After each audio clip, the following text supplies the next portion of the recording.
Mais ça, c'est mon masque à Tampa Bay, que j'ai joué ma première partie à Tampa Bay avec.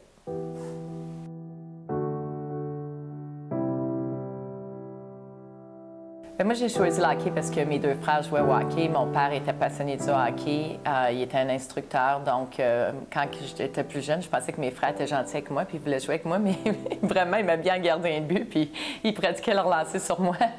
Puis je me souviens qu'une journée, mon père avait besoin d'un gardien pour son équipe parce que c'était juste des joueurs. Ils s'en allaient en tournoi puis il n'y avait pas un des joueurs qui voulait jouer d'un but. Donc, j'ai suggéré d'être gardien. Puis c'est comme ça que j'ai commencé. Pour moi, je voulais essayer d'atteindre le plus haut possible. Puis finalement, lorsque j'étais bantam, pendant 2 ans, j'ai fait le 2A.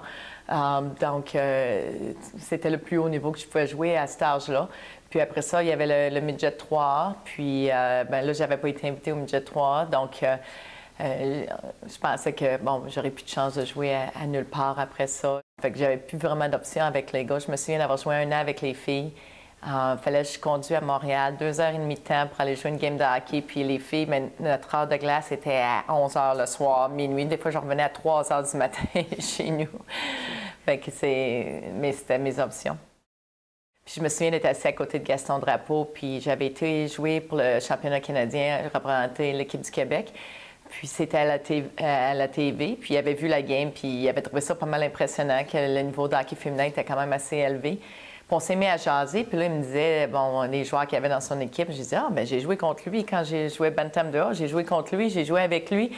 Puis j'ai réalisé qu'il y avait beaucoup de joueurs avec qui j'ai joué, étaient maintenant à Trois-Rivières, donc il me dit, bien, si tu veux venir une fois pratiquer avec nous autres, il me dit, j'aimerais savoir ce que tu serais capable de faire contre eux autres. Je pense que le lendemain, j'ai dit à ma mère, je manque l'école, je l'appelle, je m'en vais pratiquer. Puis j'avais été pratiquer, puis je l'avais impressionné. Donc, il me dit qu'il aimerait ça m'inviter au camp d'entraînement l'année suivante.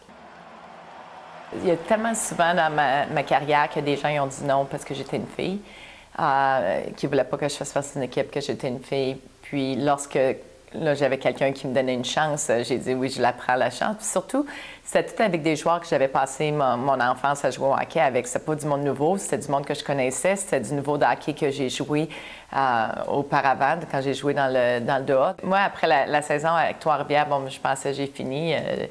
Là, durant l'été, j'avais commencé à travailler avec RDS pour essayer de me ramasser de l'argent pour aller à l'université. Je pensais pas que... Bon, j'ai fini le hockey, dans le fond. Là. J'ai commencé à avoir une carrière à l'université. Puis, une des premières choses que j'ai faites à RDS, il fallait que j'aille au draft, qui était à Montréal. Puis, j'aidais sur le plateau, soit aller chercher des joueurs pour une interview, des choses comme ça.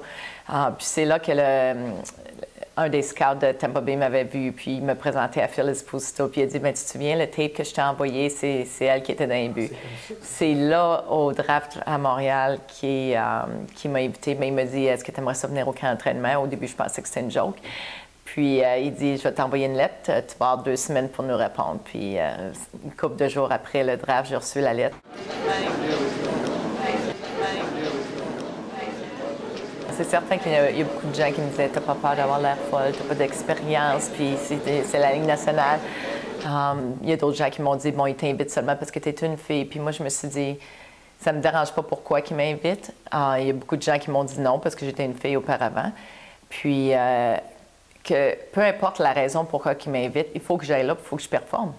Il n'y a pas personne d'autre qui va performer pour moi. Il n'y a pas personne d'autre qui va mettre l'équipement et qui va avoir à jouer contre ces joueurs-là. Donc, la raison pourquoi j'étais là, ça ne me dérangeait pas. Je voulais vivre cette expérience-là parce que je m'étais dit, je ne veux pas vivre ma vie avec des regrets. Je me souviens, le premier soir, on avait notre meeting dans une salle, puis je suis arrivée dans la salle, puis je me suis assise en arrière, puis il y avait une couple de joueurs français qui étaient en arrière, puis je m'étais assise avec eux autres, puis Phil Esposito a commencé à parler, puis il a dit « Bon, tout le monde qui sont en arrière, s'il n'y a pas personne d'assis en avant, avancez-vous ici en avant. » Puis là, je me souviens d'avoir marché entre les chaises, puis on dirait que tout le monde me regardait quand je marchais. Tout le monde était tellement gros, grand comparé à moi, puis je me disais, qu'est-ce que je fais ici? Ça, c'était la veille. J'ai eu comme une peur là, de c'est quoi que je fais ici. Mais moi, ce que je disais aux gens, c'est que ça me dérange pas pourquoi ils m'ont invité. Il faut pareil que je performe. Puis, je suis allée sur la glace. La première fois que j'étais sur la glace, la première partie intra-équipe, j'ai pas accordé un but. Dans ma première période, tous les autres gardiens, ils ont accordé des buts. Ils ont tous accordé des buts, excepté moi, sa première fois-là. J'ai fini 3e dans la moyenne dans ce mini-tournoi-là. Ça m'a donné, même s'ils m'ont invité parce que j'étais une fille, ça m'a donné une chance de performer puis de prouver que j'étais capable de... Je dis pas que j'étais capable de jouer dans la Ligue nationale, puis j'aurais joué des années dans la Ligue nationale, mais j'ai été capable de faire un camp d'entraînement dans la Ligue nationale. Je me souviens, la journée que je suis arrivée dans ma chambre de hockey, j'avais un gros bouquet de fleurs qui m'attendait dans la chambre de hockey, puis j'avais lu la carte, puis c'était une station de radio à Montréal qui m'avait envoyé ça, puis qui m'avait dit on est derrière toi, t'es pas tout seul, va chercher cette game-là. Puis après d'avoir vu ça, ce bouquet de fleurs-là, c'est là que je me suis dit il y a du monde qui essaie, qui pousse pour moi, je suis pas tout seul, là. J'avais senti ce sens de... Je suis pas toute seule à faire ça, puis c'est pas tout le monde qui veut que ça marche pas.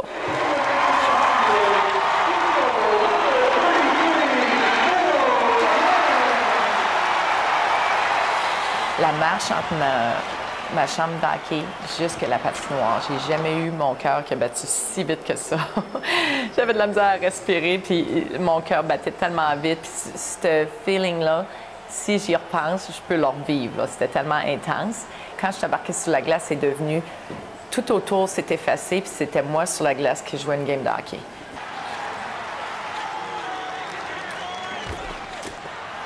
Ma plus grande force en étant gardien de but, c'était ma force mentale. Puis, c'est le seul moyen que j'étais capable de passer à travers un camp d'entraînement. C'était pas ma force physique. 5 et 7, j'avais pas la même force physique que tout le monde. C'était pas mon expérience sur la glace. J'avais pas joué 4 ans de junior comme tout le monde. Ce que les gens réalisaient pas, c'était pas juste que j'avais la pression pour moi, mais je représentais l'équipe. Ma performance c'était pour moi, mais c'était pour aussi l'équipe, pour Phil Esposito, pour les femmes en général en sport. Manol Reon. So it was a family sport. Everybody in the family began playing at an early age. But did you, at what age as a young woman did you get serious about thinking, I'm good enough now, I might be able to compete professionally? I never think I can make a tryout in NHL. I always play because I love hockey. Hockey for me is a passion. Hockey for me is a passion. Say that again. Just say that part again. Hockey for me is a passion. Oh. Il y a eu David Letterman, il y a eu Two Day Show, mais lorsqu'il me disait, bon, il y a ce show-là, il y a ce show-là, je n'avais pas réalisé l'ampleur de ces shows-là. C'est qui va à David Letterman, puis c'est qui va à Two Day Show, puis pour moi, j'allais juste faire ça comme si de rien n'était parce que je savais pas comment que ces choses-là étaient tellement gros.